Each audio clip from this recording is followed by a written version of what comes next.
My fiancée suddenly stood up during dinner and announced, "I don't believe this is going to continue anymore." She then left the restaurant as if it held no significance. I didn't follow her. Instead, I immediately canceled one arrangement she assumed was already locked in. That very same night, I discovered her actual location.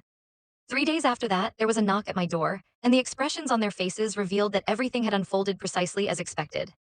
I'm 34 years old and haven't managed more than 3 consecutive hours of sleep in the last 72 hours. I'm now seated at the kitchen counter of an apartment that still displays two wine glasses suspended on the rack above the sink, because I haven't brought myself to remove the second one yet. It isn't driven by nostalgia, but rather by a need to maintain the scene exactly as it was until I've completely absorbed what occurred here. The knock arrived this morning. I had anticipated it, not the exact day or time, but for 2 days I had sensed its inevitability, similar to how one detects an approaching storm when the air pressure shifts, the birds fall silent, and a heavy electric calm settles over everything. I opened the door, looked at their faces, and immediately understood that my preparations had hit their targets exactly. Let me begin from the dinner itself, as that's where the visible portion of this account starts, though the deeper events trace back much further to quieter moments. We had been engaged for 14 months. The wedding was set for late spring, with the venue reserved, deposits made, and invitations in the early design stages with a printer where we'd already paid a partial amount. She had taken the lead on most of the planning, something I appreciated back then. I now realize it was because she cared deeply about the public aspects of the event. For her, the wedding represented an occasion. I had wrongly assumed it symbolized a marriage. The restaurant was her selection, an elegant Italian spot close to the theater area, the sort of establishment with crisp white tablecloths and lighting designed to enhance a romantic atmosphere. Individual pendant lamps hung over each table, casting soft golden glows on the fabric while softening the room's periphery. We had visited it twice before, both times enjoyable. When she proposed it that week, I took it as a positive indicator. A pleasant midweek meal, her idea. I had been seeking such signs because the prior 2 months had felt strained. I'll address those later. We placed our orders and discussed everyday matters, her job, my work deadlines, a planned trip by her sister. She seemed agreeable, focused, and more engaged than she had been lately, allowing me to ease into the comfort I had been missing. I inquired about the invitation designs, and she mentioned considering the printer's schedule, suggesting we discuss it. I agreed, saying whenever she was prepared. We continued eating. The meal was excellent, and for roughly 40 minutes, I believed the tension between us was easing. Then she placed her fork down, laid her hands flat on the table beside her plate in a clearly rehearsed motion, and looked directly at me. "I don't think this is going to work anymore," she stated. The restaurant carried on around us. Laughter came from a nearby table. A server walked by holding a wine bottle wrapped in a towel. The pendant light above us continued casting its warm circle onto the white tablecloth. Everything remained exactly as it had been moments earlier, yet it was now entirely transformed. "Okay," I replied. My tone stayed even, which surprised me at the time. "I've been searching for the appropriate moment to say this, but there isn't one," she continued. "I simply feel we've been moving in separate directions and marriage won't resolve that." "When did these thoughts begin?" I asked. She glanced downward. "Some time ago. How long exactly? I'm not sure. A few months. A few months. During the time we were advancing invitations, securing the venue deposit, and continuing the planning she had spearheaded, all while she had been considering for months that it might not proceed." I noted that detail carefully. "Is there a particular reason?" I inquired. "Or is it more general? It's not a single issue, it's that I've been sensing we desire different futures. That I want a lifestyle unlike the one we're creating." "What does that desired life look like for you?" I pressed. She paused. The hesitation itself conveyed information. "I just need some time alone to determine that," she answered. I studied her across the white tablecloth under the soft pendant light. 34 years old, 2 years invested in the relationship. 14 months engaged. A spring wedding with payments made, and she was informing me she required space to clarify her wants, employing vague phrasing that revealed nothing specific, which was revealing in its own way. "Okay," I said once more. She seemed to wait for additional reaction, for pursuit, debate, emotional collapse, or bargaining, some reply she had mentally prepared to counter. "That's all," she added. "I don't know what more to say. You've shared that you've felt this way for months and need space.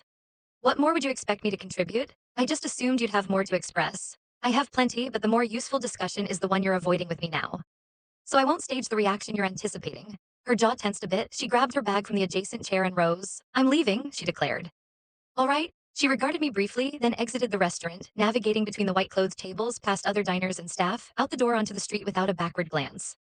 I remained seated, finished my wine, called the waiter, and ordered a small dessert I had no appetite for. I consumed it deliberately, refusing to abandon a half-eaten meal in a way that would signal distress to everyone present. I settled the entire bill and left a generous tip. I departed with my jacket on and walked at a normal pace. In the car, I paused before starting the engine. My hands rested steady on the wheel, which felt odd given the slow, deep tension in my chest, unrelated to my pulse but tied to suspicions already forming in a deeper part of my mind. A few months. Wanting a different life, carefully neutral wording, the public restaurant choice, the deliberate hand placement on the tablecloth, this had been orchestrated, not impulsive.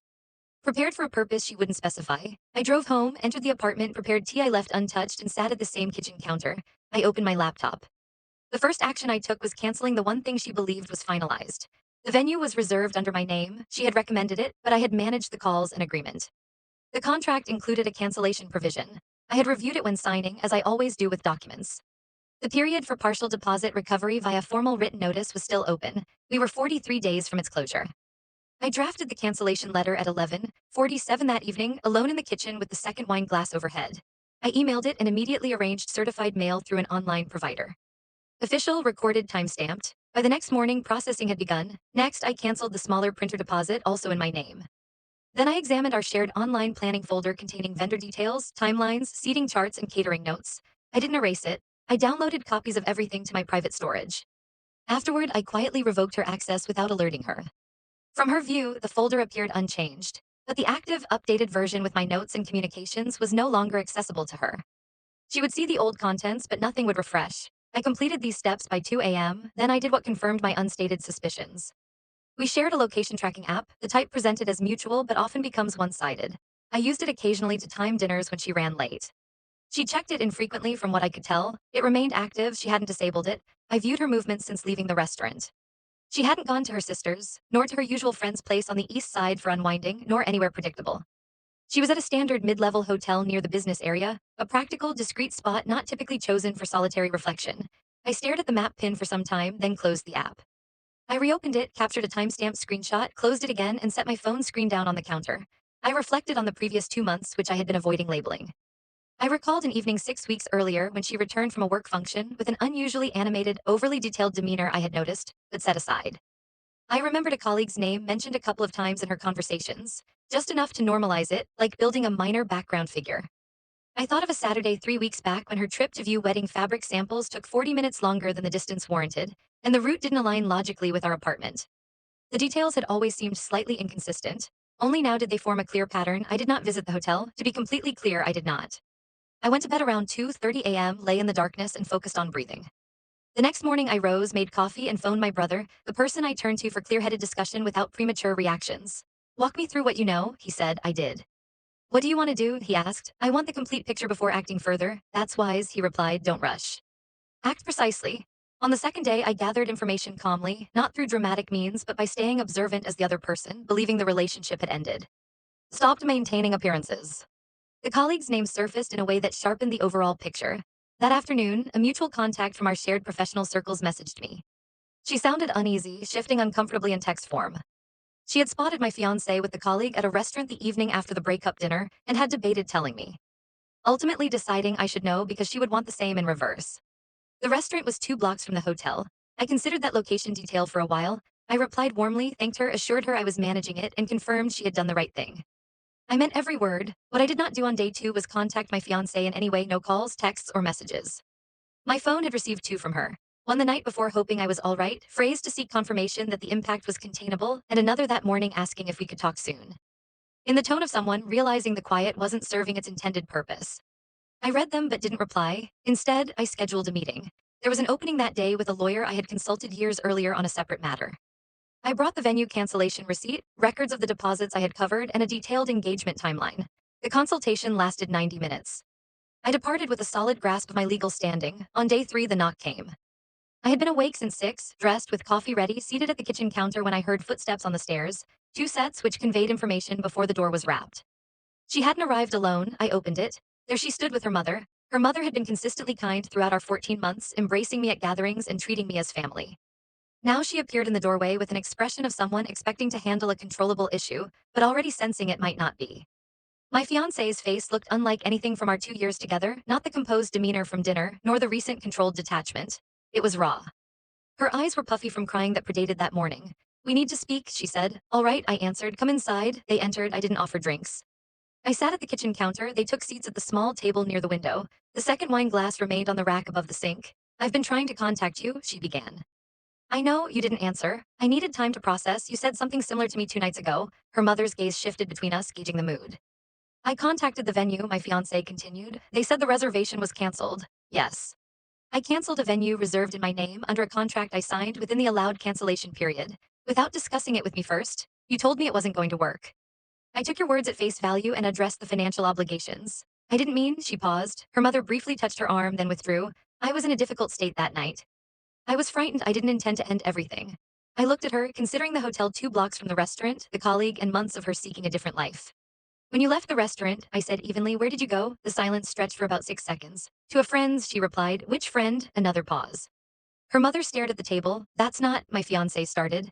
I'm asking one more time, and I want you to consider your response carefully. Because I already know the location, and I'm giving you this chance to decide if this discussion will be truthful or another controlled version. I kept my voice steady. Where did you go? The change in her expression at that moment is hard to capture fully. It was the sudden breakdown of a carefully upheld facade maintained through great effort for a long time. The control vanished. Beneath it was simply someone who had been balancing two realities, now forced to face their collision with no escape. She admitted enough, not everything, not with her mother there, but sufficient. The colleague, 3 months.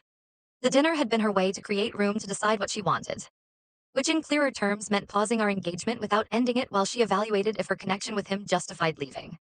I absorbed that, 48 hours of deductions verified. Her mother stayed mostly silent, present for support rather than defense, and quickly grasped the true situation from the room's atmosphere. She realized it differed from what she'd been told en route. I want to repair this, my fiancé said. I know how it appears. I know I managed it poorly, but I want to make it right. I considered what repair would involve: a spring wedding without a venue, the printer payment, 14 months of arrangements alongside her 3-month secret assessment, the hotel so close to the restaurant the night after her announcement. I believe you mean that in this moment, I said, but I think what you want to repair is the unease from the results, and I can't assist with that. She began to cry. Her mother shifted closer. The kitchen contained it all: the second wine glass overhead, the midday light through the window, my coffee now cold in front of me. I told her what she needed to hear: that I wished her the best, wouldn't complicate the end unnecessarily, and would handle remaining financial details through the attorney. I spoke with calm consideration, which seemed to catch her off guard. She had anticipated anger, distress, or bargaining. Her mother's presence had been meant to help contain a storm, but I simply closed the door. They departed. I stood in the kitchen for some time afterward. Then I removed the second wine glass from the rack, washed and dried it, and stored it with the rest. The colleague, based on the latest updates I have, did not turn into the future she had been weighing. Such hidden arrangements often fail when exposed to daylight. What thrives in secrecy frequently proves inadequate without it. I know this from the mutual contact, who has shared occasional updates out of a sense of obligation. She messaged again 3 weeks later, a lengthy note written late at night after holding onto it too long. I read it once and didn't reply, not from spite, but because nothing in it demanded a response.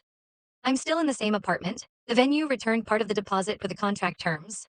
Financial issues were settled via the lawyer without major disputes. She lacked strong grounds, legally or otherwise, to challenge them, and she understood that. The kitchen counter remains my thinking spot now. Early mornings, late evenings, the unique silence of living alone in a place that once held more activity. I've adapted to it, not exactly comfortable but honest. It feels accurate. People inquire about the mother, why she accompanied her, and whose suggestion it was. From what I gather, my fiancé shared an incomplete account with her family to gain support without full honesty about the reasons. The mother came out of concern for her daughter and to help mediate.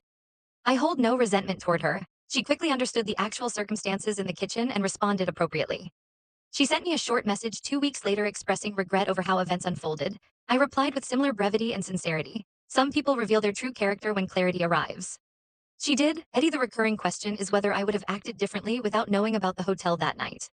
Honestly, the cancellations and lawyer consultation would have happened anyway, since she clearly stated it wasn't working and I had financial risks to secure. The kitchen conversation might have included more questions, but the core outcome would likely stay the same, because what truly ended things was her statement at the restaurant, her delivery, and her departure afterward.